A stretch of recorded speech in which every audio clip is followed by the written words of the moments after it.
মুহাম্মদ রাসূলুল্লাহ সাল্লাল্লাহু আলাইহি ওয়াসাল্লাম এই সমাজে বড় হলেন, বেড়ে উঠলেন, লক্ষ্য করলেন এদের বাঁচাবো কেমনে, উপায় কি? তিনি গারে হেরায় চলে গেলেন। ওটার নাম জাবালে নূর। আমরা গারে হেরা বলি, কিন্তু মক্কা শরীফে যে গারে হেরা কইলি কেউ চিনবে না, চিনবে না। জাবালে নূর, ওই জাবালে নূরে উঠলেন, অনেক উঁচা। আল্লাহ দয়া করে আমাকে একবার ওঠার তৌফিক দিয়েছিলেন, একবার উঠছি। তাতেই তখন তো আমার শরীর টরীর অনেক ভালো ছিল, ভালো মানে মোটা ছিলাম বেশি। উঠতে গিয়ে 3 বোতল পেপসি খাওয়া লাগছে, আর 2-3 দিন উরুতে ব্যথা ছিল। তাহলে চিন্তা করেন কত উঁচা। সেই পাহাড়ের অনেক উঁচায় একটা ছোট্ট জায়গা, একটা রাস্তা আছে একটুখানি, এই সোজাভাবে ঢোকা যায় না, কাত হয়ে কইয়া কাইতেছেন আমাদের দেশে বলে, ওই কইয়া কাইত হয়ে ঢোকা যায়। এবং ওখানে একটা জায়গা আছে যেখানে 2 জন একসাথে নামাজ পড়তে পারে, এরকম একটা গুহা। সেখানে নবী করিম সাল্লাল্লাহু আলাইহি ওয়াসাল্লাম চিন্তা গবেষণা করতে লাগলেন। যেদিন বয়স 40 বছর পূর্ণ হয়ে গেল, আল্লাহ রাব্বুল আলামিন তাকে নবুয়তের মর্যাদা দিয়ে দিলেন। এই নবুয়তের মর্যাদা নিয়ে তিনি নেমে আসতেছেন, ভয় পেলেন। জিবরাইলকে তো জীবনে দেখেন নাই, হযরত জিবরাইলকে দেখেছেন। জিবরাইল বলেছেন ইকরা, পড়ো। তিনি বলছেন যে আমি পড়তে জানি না। আবারও বললেন ইকরা, পড়ো, বলছেন জানি না পড়তে। তৃতীয়বার তিনি বুকের সাথে জড়িয়ে ধরলেন, এমন ভাবে জড়িয়ে ধরলেন নবী করিম সাল্লাল্লাহু আলাইহি ওয়াসাল্লাম ব্যথা পেলেন এবং তিনি পড়তে পারলেন। নেমে এসে স্ত্রী হযরত খাদিজাতুল কুবরা রাদিয়াল্লাহু তাআলা আনহাকে বললেন আমাকে ঢেকে দাও। তাড়াতাড়ি করে চাদর এনে তিনি ঢেকে দিলেন। নবী করিম সাল্লাল্লাহু আলাইহি ওয়াসাল্লামের চোখের মধ্যে বীর ছাপ। হযরতে খাদিজা ভীত সন্ত্রস্ত হলেন, জিজ্ঞেস করলেন আবাল কাসেম আপনার কি হয়েছে? তিনি ঘটনা শোনালেন। হযরত খাদিজা কি বলতেছেন শোনেন। হযরত খাদিজা বলছেন ইয়া আবাল কাসেম, হে কাসেমের পিতা, আপনার ঘাবড়াবার কোনো কারণ নাই। কোন দুষ্ট জিন, কোন দুষ্ট শয়তান আপনাকে অনিষ্ট করতে পারে না, কারণ আপনি সত্যবাদী। আপনাকে কোন দুষ্ট জিন, কোন শয়তান আপনাকে অনিষ্ট করতে পারে না, কারণ আপনি আত্মীয়তার হক আদায় করেন। আপনি এতিমকে, মিসকিনকে খেতে দেন, আপনি বিধবাকে আশ্রয় দেন, আপনার ক্ষতি কেউ করতে পারে না। হযরত খাদিজা দৌড় মারলেন এবং নিজের চাচাতো ভাই হযরত ওয়ারাকা বিন নওফল, তিনি ছিলেন তাওরাতের জবরদস্ত আলেম, নবীজির মুখে খবর শুনলেন। সবটা শুনে নবীজির মস্তক মোবারকের উপরে চুমো খেয়ে বললেন কুদ্দুসুন কুদ্দুসুন, অতি পবিত্র, মহাপবিত্র ইয়া মুহাম্মদ সাল্লাল্লাহু আলাইহি ওয়াসাল্লাম। আপনার কাছে যিনি এসেছিলেন তিনি কোন জিন নয়, তিনি মহাপবিত্র আত্মা, তিনি ফেরেশতা। যে ফেরেশতা এসেছেন ইব্রাহিম, মূসা, ঈসা, ইয়াকুব, আইয়ুব, সমস্ত নবীদের কাছে যে ফেরেশতা এসেছে, সেই জিবরাইল এসেছিলেন আপনার কাছে। তাওরাতে আমি যা পড়েছি তার সাথে মিল হয়ে যাচ্ছে, আপনি আখিরি জামানার পয়গম্বর। তবে আমার জন্য আফসোস, আমি বৃদ্ধ, এই জাতি আপনাকে খুব কষ্ট দেবে, নির্যাতন করবে। সেদিন পর্যন্ত যদি আল্লাহ আমারে বাঁচায় রাখেন, আমি আপনাকে সাহায্য করব, আপনার সাথে থাকব। প্রিয় ভাই সব, একটা নারী, একজন স্ত্রী পুরুষের জন্য, স্বামীর জন্য সব থেকে উত্তম সাক্ষী দিতে পারে, এর থেকে ভালো সাক্ষী আর কেউ দিতে পারে না। আল্লাহর নবী যখন তার স্ত্রী হযরত খাদিজা রাদিয়াল্লাহু তাআলা আনহাকে যখন দাওয়াত দিয়েছেন, আল্লাহ রাব্বুল আলামিন যখন দাওয়াতের জন্য বলে দিলেন নিকটবর্তী আত্মীয়দেরকে দাওয়াত দাও, সর্বপ্রথম নবীজি গিয়ে হযরত খাদিজাকে দাওয়াত দিলেন, বললেন আল্লাহ ছাড়া কোনো ইলাহ নাই, মাবুদ নাই, তার উপর ঈমান আনো, আর আমি মুহাম্মদ রাসূলুল্লাহ সাল্লাল্লাহু আলাইহি ওয়াসাল্লাম আখিরি জামানার পয়গম্বর, আমার উপর ঈমান আনো। স্ত্রীর জন্য স্বাভাবিক ছিল, স্ত্রী তো কমসে কম স্বামীরে চেনে, কি বলেন আপনারা, চেনে না? সব মানুষকে আপনি ধোঁকা দিতে পারবেন, সব মানুষকে আপনি চোখে ধুলা দিতে পারবেন, কিন্তু স্ত্রী ভাঙিয়ে দিতে পারবেন না। ঠিক কিনা বলবেন? স্ত্রী আপনার জন্য ভালোবাসা দিতে পারে, জীবন দিতে পারে, সব দিতে পারে, কিন্তু ঈমান আনা অত্যন্ত কঠিন। নবীজি যখন হযরত খাদিজাকে ঈমানের দাওয়াত দিলেন, হযরতে খাদিজা রাদিয়াল্লাহু তাআলা আনহা এক মুহূর্ত দেরি করেন নাই। রাসূলুল্লাহ হযরত খাদিজা বলছেন, ইয়া আবুল কাসেম, আপনি অবশ্যই আল্লাহর নবী। আমার কোনো বিন্দু মাত্র সন্দেহ নাই, কারণ বিগত 15 বছর আপনার সাথে ঘর সংসার করে আপনাকে যেভাবে দেখেছি, কোন সাধারণ মানুষের আচরণ এরকম হতে পারে না। আপনি অবশ্যই আল্লাহর নবী। নবী করিম সাল্লাল্লাহু আলাইহি ওয়াসাল্লাম এই দাওয়াত নিয়ে ছড়িয়ে পড়লেন ময়দানে। তিনি বলেছেন, লা ইলাহা ইল্লাল্লাহ। এই কালেমার দাওয়াত কি শুধু মুহাম্মদ সাল্লাল্লাহু আলাইহি ওয়াসাল্লামের ছিল না, সব নবীদের ছিল। দুনিয়ার সব নবীদের একটাই স্লোগান ছিল, কারোর মধ্যে কোনো মতপার্থক্য, মতদ্বৈততা হয় নাই, সকলের স্লোগান একটা, লা ইলাহা ইল্লাল্লাহ। এই কালেমার বিপ্লবী দাওয়াত পেশ করেছেন সমস্ত নবীরা। আমরা এই কালেমাটা বুঝি না, না বোঝার কারণেই দুরবস্থা হয়েছে। আমরা শুধু এটারে জিকিরের বুলি বানাইছি।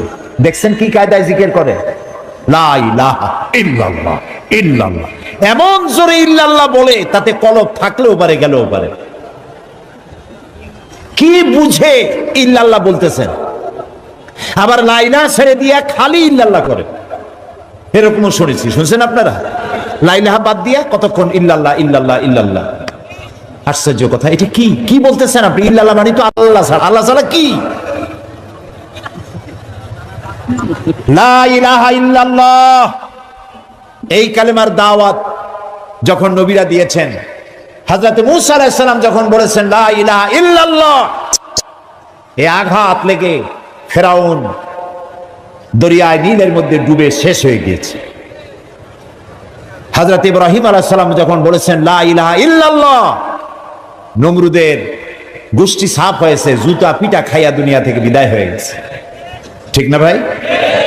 মুহাম্মদ সাল্লাল্লাহু আলাইহি ওয়াসাল্লাম যখন বলেছেন লা ইলাহা ইল্লাল্লাহ, তখন আবু জাহাল, আবু লাহাব, উতবা, শাইবা, মুগীরা এই সবগুলির গায়ে আগুন জ্বলে গেছে। কেন আগুন জ্বললো? তারা বুঝছে লা ইলাহা ইল্লাল্লাহর অর্থ কি। তারা বুঝেছে লা ইলাহা ইল্লাল্লাহ মানেই হচ্ছে কোনো ইলাহা নাই, আইনদাতা নাই, বিধানদাতা নাই, শাসনকর্তা নাই, কাউকে মানি না, কে ছাড়া? আল্লাহ ছাড়া। ফেরাউনও বুঝেছে। ফেরাউন বোঝেন, ফেরাউনকে মুসা আলাইহিস সালাম যখন বলেছেন বলো লা ইলাহা ইল্লাল্লাহ, ফেরাউন বলেছে মা আলিমতু লাকুম মিন ইলাহিন গায়রি, আমি তো জানি না যে আমি ছাড়া আরো কোন ইলাহ আছে, আমিই তো ইলাহ। তুমি যদি আমারে বাদ দিয়ে আর কাউকে ইলাহ মানো, লা আজআলান্নাকা মিনাল মাসজুনিন, কারারুদ্ধ করে রাখবো, জেলখানায় ঢুকিয়ে দেব। মুসা আলাইহিস সালাম ভয় পাইছিলেন নাকি? ভয় পায় না। কাফেরেরা বুঝতে পারতো লা ইলাহা ইল্লাল্লাহর অর্থ কি।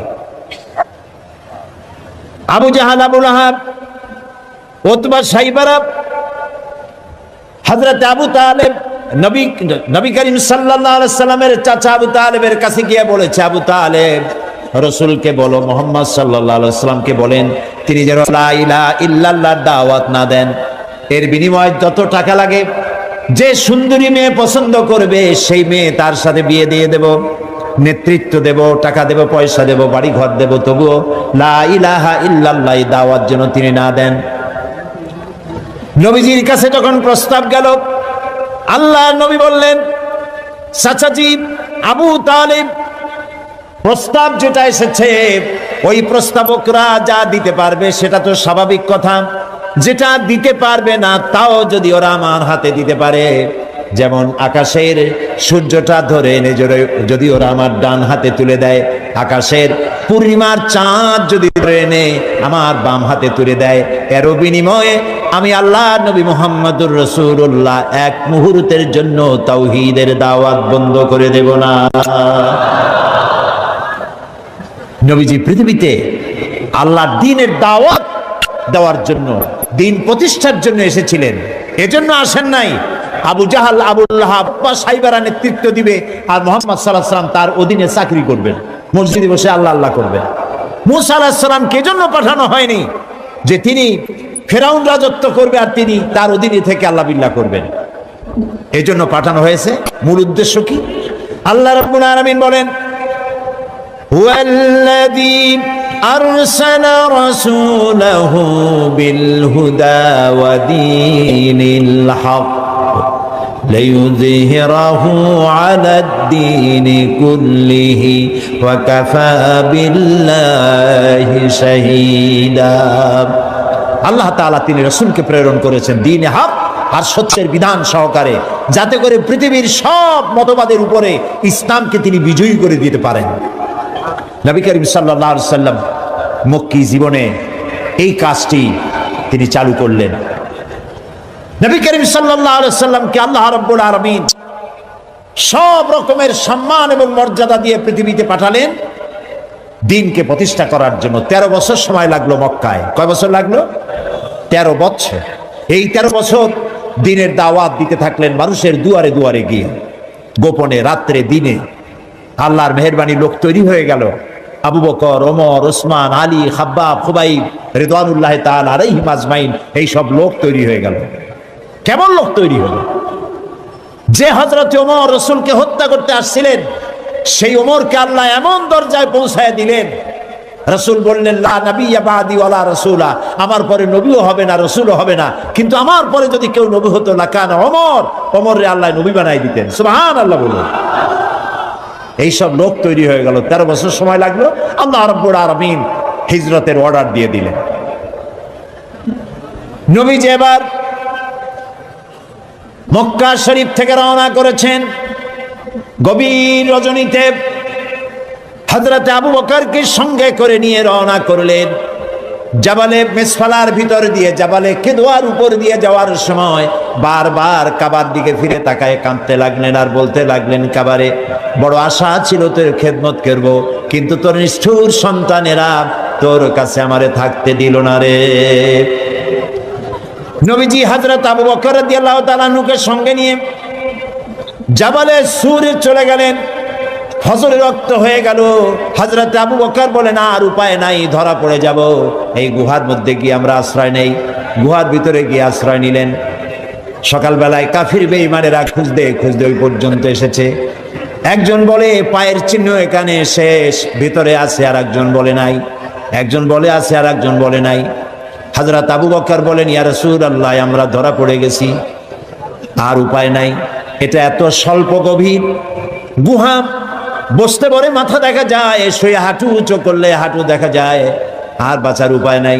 আল্লাহ রাব্বুল আলামিনের হাবিব তখন বললেন, কোরআনে কারীমের মধ্যে সূরা তওবা আল্লাহ শোনাই দিয়েছেন, ইয়াকুলু লিসাহিবিহি লা তাহজান ইন্নাল্লাহা মা'ানা।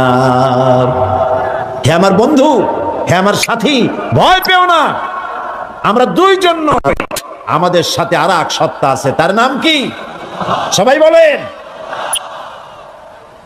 আল্লাহ রাব্বুল আলামিন তার হাবিবকে বাঁচালেন না ধরাই দিলেন? বাঁচাইছেন কিনা?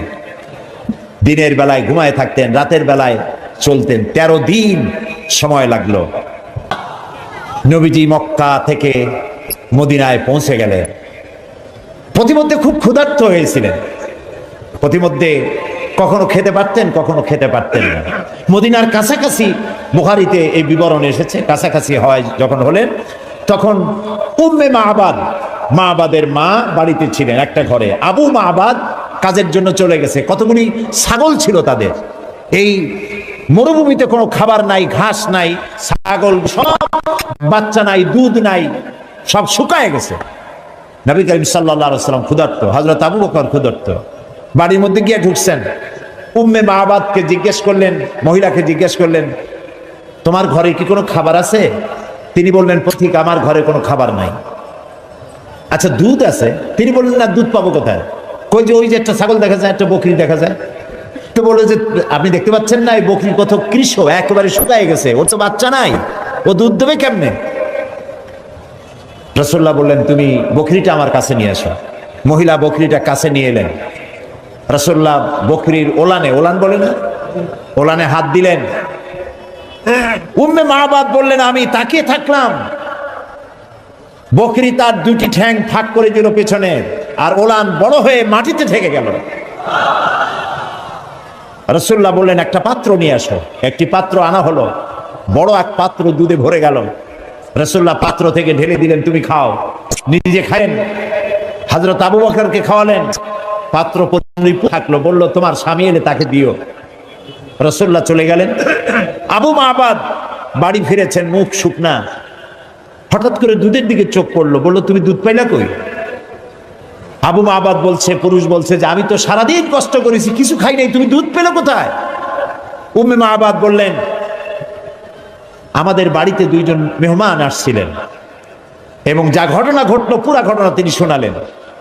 আবু মাবাদ জিজ্ঞেস করেন, আচ্ছা বলো তো লোকটি কেমন, দেখতে কেমন? উম্মে মাবাদ বলছে, আবু মাবাদ, আমি সেই পুরুষটির কথা কি বলবো, আমার জীবনে এত সুন্দর সুপুরুষ আমি জীবনে দেখি নাই।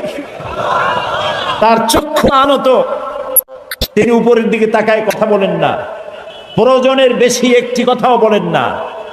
তার চলা, তার বসা, তার কথা, মুখের বাণী মণিমুক্তার মতো আমি সারা জীবনে এমন মানুষ দেখি নাই। আবু মাবাদ বৃদ্ধ মানুষ, সব শুনে বলল, খুব সম্ভব তওরাতে যে শেষ নবীর কথা শুনেছি নিঃসন্দেহে তিনিই হবেন, আমার ভাগ্য খুলে গিয়েছে। একজন মৌলভী সাহেবের দাওয়াত দিছে, তার বাপ মারা গেছে, মিলাদ শরীফ পড়াবার জন্য।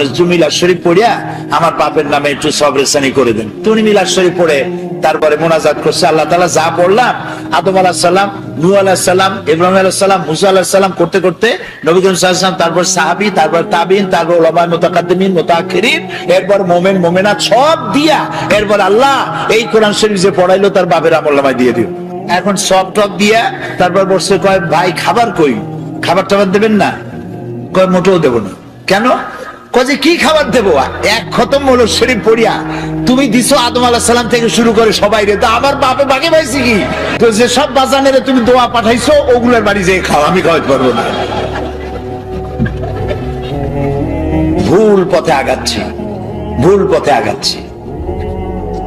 কোন মৌলভী সাহেব, মৌলানা সাহেবের দাওয়াত না দিয়া আমার সন্তান যদি কোরআন তেলাওয়াত জানতো, আল্লাহর নবী বলেন, মুমূর্ষ ব্যক্তির কাছে বসে সূরা ইয়াসিন তেলাওয়াত করো, আল্লাহ রাব্বুল আলামিন মৃত্যুর আযাব কমায়া দিবে। মরতে বসছে, তখন ছেলেবেলেরা হা হুতাশ করতে চিল্লাইতেছে, কোরআন শরীফ পড়তে জানে না, হায়রে কপাল। জানাজা পড়তে গেছে, জানাজায় নিয়ে গেছে বাপের লাশ, সাতক্ষীরায় বাড়ি বানাইছে, ঘর আছে, দোকান আছে, পাট আছে, জমিন আছে, গাড়ি আছে, সব আছে, সন্তানরা আলেম বানায় নাই। জানাজা পড়তে একজন মৌলানা সাহেবের আনা লাগছে।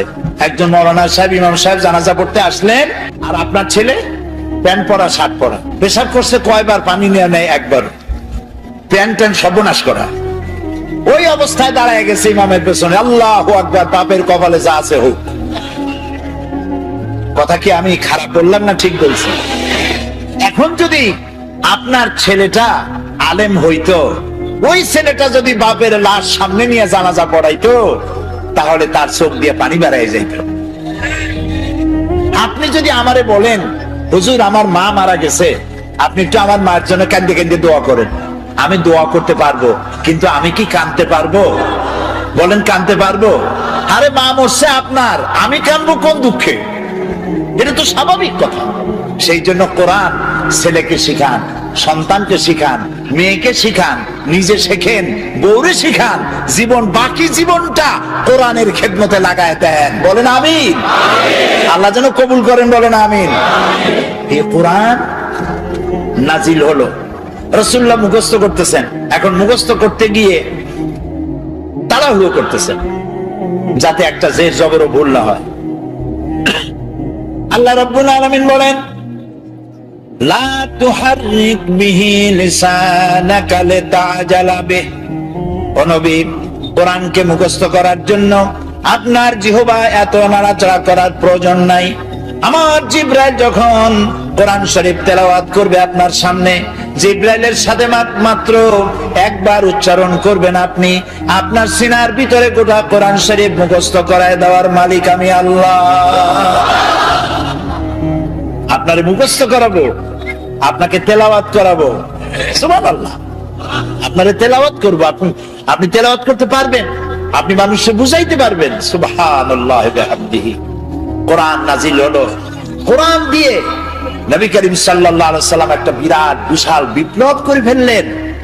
একটা কিতাব, একটা বিপ্লব, একটা রিভলিউশন, একটা ইনকিলাব, একটা বিশাল পরিবর্তন। যারা ছিল চোর, যারা ছিল ডাকাত, তারা হয়ে গেল মানুষের সম্পদের পাহারাদার।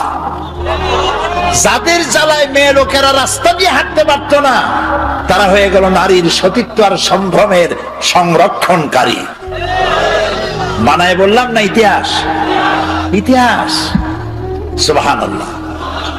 মারপিট করে ইসলাম আসে নাই, বোমাবাজি করে ইসলাম আসে নাই। আল্লাহ তাআলা তার রাসূলকে বলেছেন, ইন্নামা আনতা মুযাক্কিরুন লাস্তা আলাইহিম বিমুসাইতির। হে নবী, আপনাকে পাঠাইছি আমি উপদেশক করে, আমি আপনাকে দারোগা করে পাঠাই নাই। মানুষ পিটাইয়া হিদায়াত করার কোনো প্রয়োজন নাই, শুধু মানুষকে বুঝান, যার কিসমতে আছে হেদায়েত হবে। আল্লাহ সব থেকে গণতন্ত্রের মূল্য দিছে বেশি। সুবহানাল্লাহ। গণতন্ত্রের মূল্য মানে, তার মানে হচ্ছে মানুষকে আল্লাহ অধিকার দিয়েছেন। মানুষ তো সূর্য না, চন্দ্র না, গাধাও না, ঘোড়াও না। মানুষ কি তাও কইতে পারলেন না। মানুষ হলো মানুষ। আর সব থেকে সম্মান দেওয়া হয়েছে কারে? ওয়ালাকাদ কাররামনা বানি আদম। আল্লাহ তাআলা বলেন, আদম সন্তানকে আমি সব থেকে বেশি সম্মান দিয়েছি। সব থেকে বেশি সম্মান তোমাদের। তুমি কি লক্ষ্য করছো, তোমার যত আমি দেই, এই খাবারগুলো কত যত্ন করে দিছি? আপনার বাড়ির ডিসি সাহেব, এসপি সাহেব, এমপি সাহেব, আপনার বাড়ি যদি মেহমান হয়, আপনি খোলা খাবার দেন? খাবারগুলো কি করে আনেন? ডেকে নিয়ে আসেন না? ডেকে নিয়ে আসেন।